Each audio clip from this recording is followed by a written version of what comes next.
Silakan Bu. Oh, udah bisa mulai ya? Ya.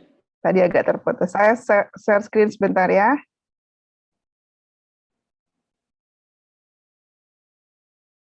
Sehat-sehat ya Pak Agung ya? Alhamdulillah, Bu. Sehat, Alhamdulillah. Bu.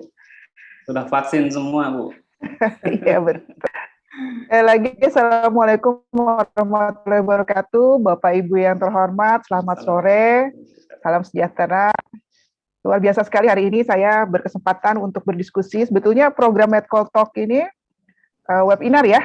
Webinar ini adalah satu program yang kita aminkan bahwa program ini bisa membantu bersama-sama bagaimana kita mengembangkan satu proyek penanganan diabetic foot ulcer atau yang dikenal dengan ulkus kaki diabetik.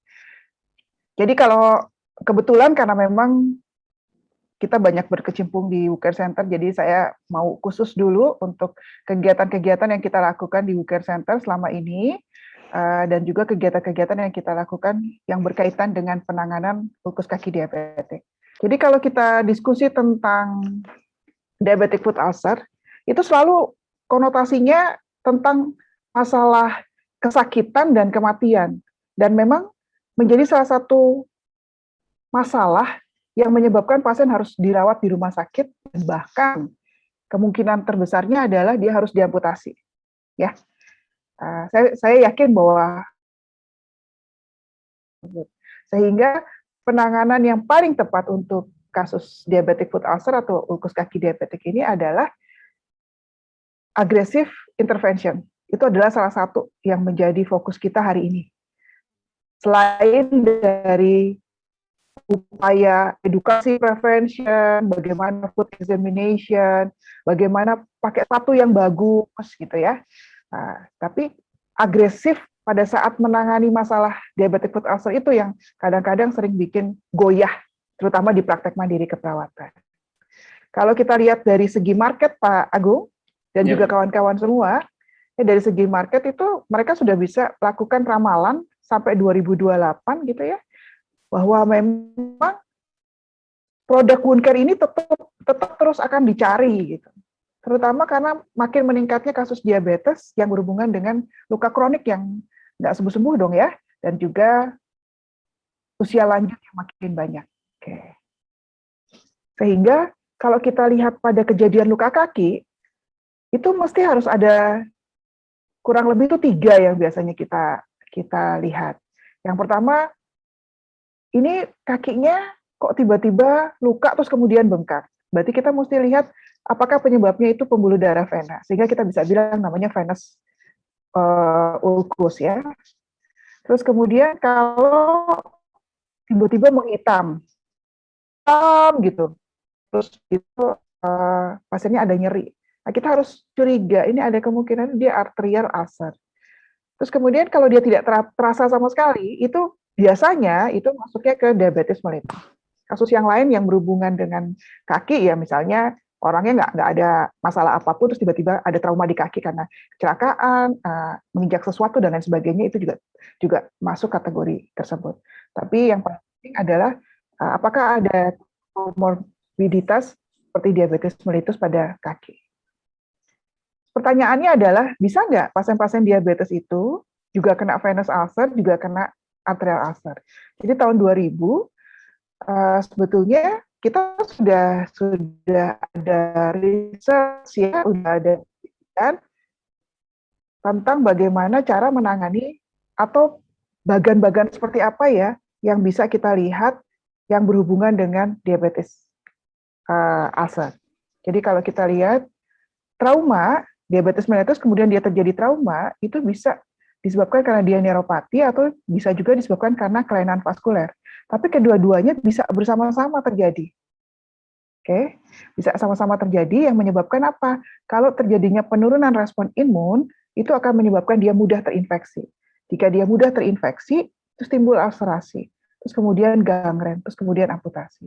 Jadi kalau dilihat, hampir 21 tahun kita menekuni penanganan ulkus kaki diabetik. Jadi bukan waktu yang sebentar ya, kita diskusi tentang kondisi ini. Dan tentu saja memang selama ini kita mengembangkan research and development kita, terutama dalam bagaimana menciptakan modalitas atau wound care yang baru, juga termasuk bagaimana caranya kita melakukan penanganan. Jadi tadi kita sampai diskusi bahwa ternyata angka kematian yang disebabkan karena diabetic foot ulcer atau ulkus kaki diabetik itu ada 42% setelah 5 tahun kemungkinan pasiennya meninggal gitu ya. Ini juga sudah sudah diteliti oleh banyak orang nih. Terakhir ada jurnal yang menyatakan ya tahun 2018, dan isu-isu ini juga mesti harus diperhatikan sehingga kita bisa berpikir bahwa kalau di sekitar kita, misalnya orang tua kita atau kita sendiri, ada masalah-masalah bentuk kaki yang tidak sesuai dengan kaki sebelumnya, nah itu kita harus mulai curiga tuh. Itu adalah salah satu bentuk prevention yang harus kita lakukan. Oke? Karena masalah kejadian ulkus kaki diabetik itu adalah merupakan sesuatu yang sangat serius. Oke, jadi kalau kita bicara ulkus kaki atau luka, mesti yang pertama yang harus dilakukan adalah pengkajian dan diagnostik. Ini jangan ditinggal. Kadang-kadang pasien datang itu kita lihat lukanya udah seperti itu, kita udah panik duluan. Jangan panik. Karena utama yang harus kita lakukan adalah clinical examination.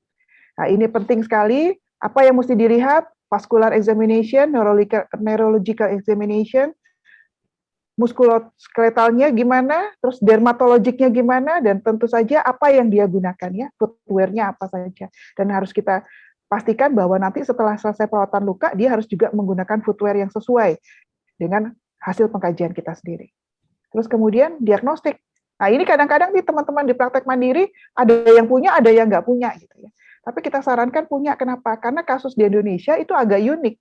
Uniknya apa? Diabetes nggak berdiri sendiri. Dia kadang-kadang campur dengan masalah venous ulcer dan arterial ulcer. Ada juga yang dia tidak diabetes, tapi dia venous ulcer saja. Tapi karena lukanya di kaki, kita berasumsi jangan-jangan diabetes gitu. Nah, tapi kalau kita punya alat diagnostik yang tepat, hal ini tidak akan terjadi. Nah, ini harus penting sekali ya, yang harus kita pahami ya, diagnostik. Yang kita kenal dengan nama ankle brachial index ya. Oke, sehingga di WUCare Center kita punya nih pathway untuk diabetic foot ulcer management. Karena kita yakini bahwa masalah diabetic foot ulcer itu bisa menyebabkan resiko terjadinya amputasi. Sehingga systemic evaluation dan kita kategorikan upaya apa sih yang mesti kita lakukan. Ada 4 upaya, yaitu preventif, kuratif, rehabilitatif, dan paliatif. Yang saya biruin ini yang kita akan diskusikan. Ya, yang kita akan diskusikan. Yaitu penanganan kuratif. Tadi karena kita sudah ada menggunakan apa? Ada winner scale yang sudah mengikuti program pelatihan dari WUCare Corporate University, mesti sudah paham ya tentang winner scale. Terus kemudian kita ada optimalisasi perawatan luka 12-20 minggu. Jangan sampai pasien terlalu lama dirawat juga, sehingga kalau pasien lebih dari 20 minggu, kategorinya kita mesti berpikir apakah pasiennya masuk dalam kategori paliatif.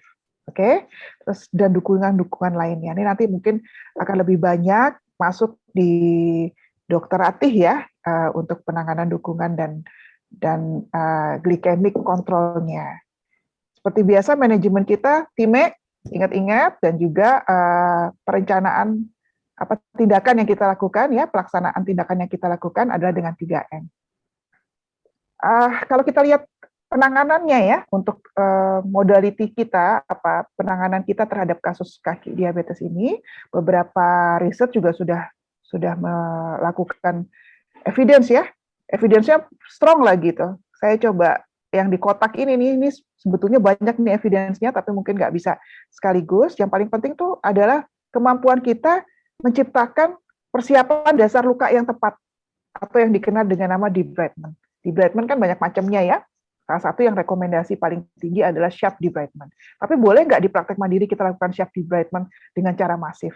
Jadi kalau sebelum masif apa dulu? Apakah autolisis dulu ya kalau sudah lembek, terus baru nanti kita lakukan konservatif sharp wound debridement. Terus kemudian pilihan balutan yang tepat ya. Salah satunya yang bagaimana bisa exudate control. Jangan sampai pasiennya datang ke kita setelah perawatan terus becek ya, atau cairannya keluar kemana-mana. Dan yang ketiga yang paling penting juga, ini juga strong evidence, adalah multidisciplinary team. Jadi bagaimana caranya kita memang membangun konsep nggak sendirian, tapi bentuknya harus multidisiplin, karena nggak bisa pasien diabetes itu sendiri kita tanganin ya.